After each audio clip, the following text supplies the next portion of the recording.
Assalamualaikum warahmatullahi wabarakatuh. Salam dan bahagia. Perkenalkan, saya Sulistiawati, calon guru penggerak angkatan 7 dari SMP Negeri 1 Atap 3 Kubian, Kabupaten Lampung Tengah, Provinsi Lampung. Kali ini saya akan memaparkan demonstrasi kontekstual dari pemikiran Ki Hajar Dewantara tentang pendidikan yang berpihak pada murid dan implementasinya di sekolah. Filosofi pemikiran Ki Hajar Dewantara. Menurut Ki Hajar Dewantara, pendidikan dan pengajaran merupakan usaha persiapan dan persediaan untuk kepentingan hidup manusia, baik dalam hidup bermasyarakat maupun berbudaya dalam arti yang seluas-luasnya. Pendidikan adalah menuntun. Tujuan pendidikan adalah menuntun segala kodrat yang ada pada anak agar mereka dapat mencapai keselamatan dan kebahagiaan yang setinggi-tingginya, baik sebagai manusia maupun sebagai anggota masyarakat.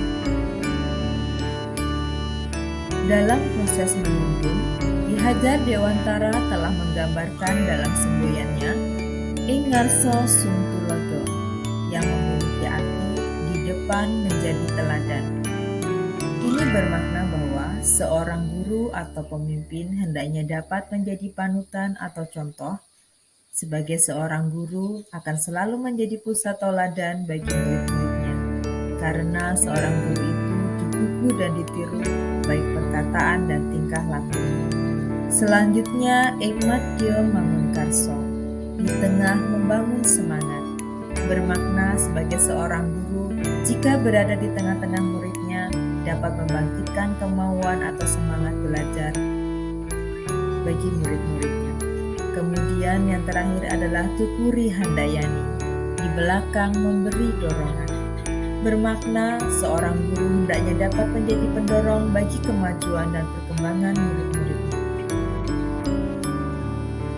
Meskipun pendidikan itu hanya menuntun dalam tumbuhnya anak, tapi perlu juga pendidikan itu berhubungan dengan kodrat keadaan dan keadaannya setiap anak.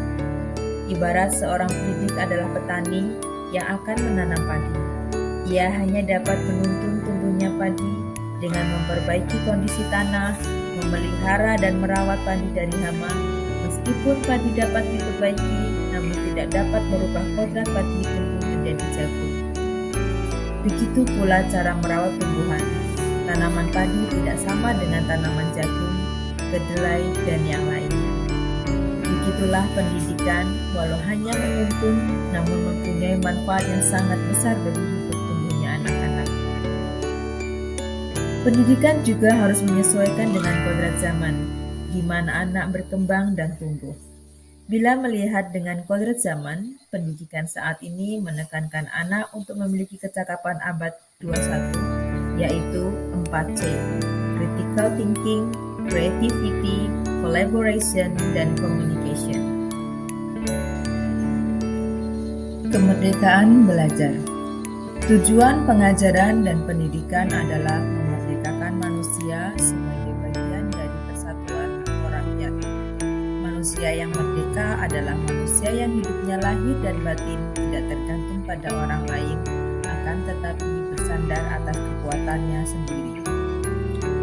Dalam proses menuntun anak diberikan kebebasan, namun pendidik sebagai pamong memberi tuntunan dan arahan agar anak tidak kehilangan arah dan membahayakan dirinya, sehingga anak menemukan kemerdekaan dalam belajar. Namun anak juga akan secara sadar memahami bahwa kemerdekaan dirinya juga mempengaruhi kemerdekaan anak yang lain, sehingga tuntunan dari guru mampu mengelola dirinya untuk hidup bersama dengan orang lain. Budi pekerti. Budi pekerti merupakan perpaduan antara gerak pikir, perasaan, dan kehendak atau kemauan sehingga menimbulkan tenaga.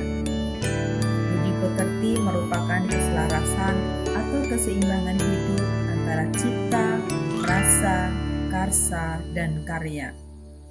Budi pekerti melatih anak untuk memiliki kesadaran diri yang utuh untuk menjadi dirinya atau kemerdekaan diri dan kemerdekaan orang lain. Ki Hajar Dewantara menyebutkan pusat pendidikan budi pekerti yang paling baik adalah keluarga. Karena di alam keluarga menjadi ruang bagi anak untuk mendapatkan teladan, tuntunan, dan pengajaran dari orang tua.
Belajar di kebun.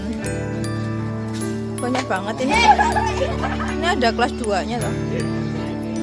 Kelas 2 emang nggak pelajaran apa ini kok di sini? Belum.